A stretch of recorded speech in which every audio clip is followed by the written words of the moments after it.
I'm Chef Michael Montgomery from the Culinary School of the Rockies. In the following couple of segments, we are going to be covering some of my favorite foods, and they all pertain to brunch, just in time for Mother's Day. I'm going to give you a few very classic brunch staples. You can certainly tweak them at home.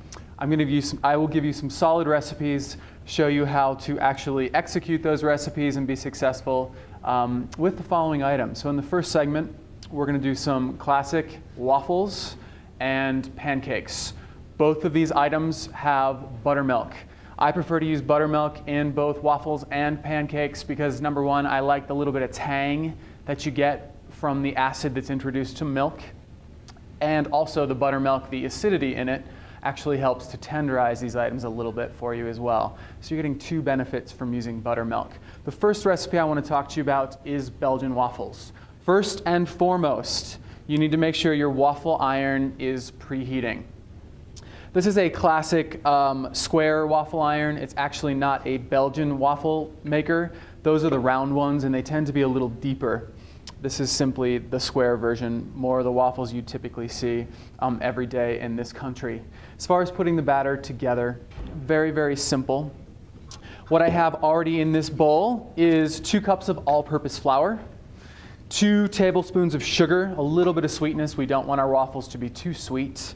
2 tablespoons of baking powder, 1 teaspoon of baking soda. Those are both of our leavening agents. It's also the little bit of baking soda in there is going to help tenderize the waffles as well. 3/4 of a teaspoon of salt.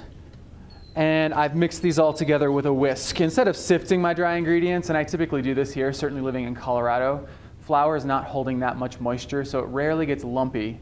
I just take a whisk through it. And you want to make sure you're whisking this pretty thoroughly because those leavening agents need to be distributed evenly into the flour. Once you've done that, we're going to start adding our liquid ingredients into this. So into this will go 2 cups of buttermilk. Make sure you shake the container that's holding your buttermilk before you measure it out. If you do not have buttermilk at home, you can always make it. It's really simple to do. You need to slightly heat up whole milk. If you don't have whole milk, probably don't try to make it at home. Slightly heat up whole milk in a saucepan. Add 1 tablespoon of lemon juice for every cup. So this is 2 cups. If I were to have made this, I would have added 2 tablespoons of lemon juice. All you're looking to do is sour the milk.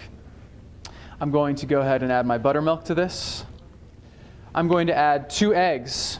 Before I add the eggs, I'm just going to lightly break them, whisking them just a tad.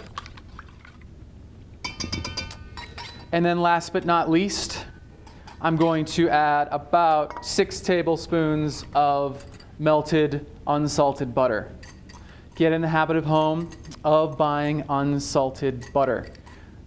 As a cook, I like to season my food with my own salt. I don't want to rely on the salt already being in the butter. So just get in the habit of buying some unsalted butter, and I'm going to whisk this just until everything looks nice and uniform. Both our waffle batter and our pancake batter will have a few lumps, and that's absolutely fine. I would rather leave the lumps than overwork the flour. So keep in mind, anytime you add liquid to flour, you start to develop what is called gluten. It's the protein in the flour. That gluten is what becomes very tough if you overwork it. So you don't want to overwork this to the point of making really tough waffles. I am just mixing at this point until everything looks nice and uniform, which it does, which was about 30 seconds worth of mixing.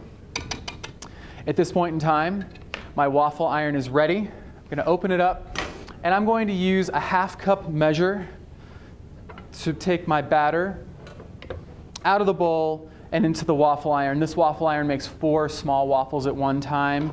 So I'm going to make, pour about 1/2 cup worth of batter into each mold. And hopefully this will work for us and be the correct size waffle and not just squeeze out the sides. Again, make sure your iron is preheated. If it does not look nice and, hate to use the word, greasy, but if it doesn't look shiny in there, make sure you give it some cooking spray, or you could lightly butter it with a brush and some butter. We're going to let these go. The first thing I do to determine doneness is use my nose. When things start smelling like waffles, they're most likely ready to go. The nice thing about this iron is there's heat coming from the bottom and the top, so I don't have to worry about flipping anything. It does all the work for me. When I start to smell waffles, I'll lift the lid gently and make sure I don't have any sticking, and they should be nice, golden brown and crisp. So it's been about 3 minutes. First thing, like I said, we're going to use our nose to determine when the waffles are done, and I most definitely do smell waffles. Let's lift up the iron and see what's happening. They've actually stuck to the lid, which is fine. You usually can work them off, regardless of what side they are stuck on, and they look beautiful. The nice thing about this waffle recipe is it should give you a nice amount of loft. So you're going to have a crisp edge on your waffles and then a nice amount of loft or rise from those leavening agents that I was talking about. So we've got 4 beautifully cooked waffles ready to go. You could at this point top it with simply maple syrup. You could either do that or make a compote, which I'll be showing you coming up in the next segment. Classic waffles, nothing like pleasing your mom with a plate of these on Mother's Day.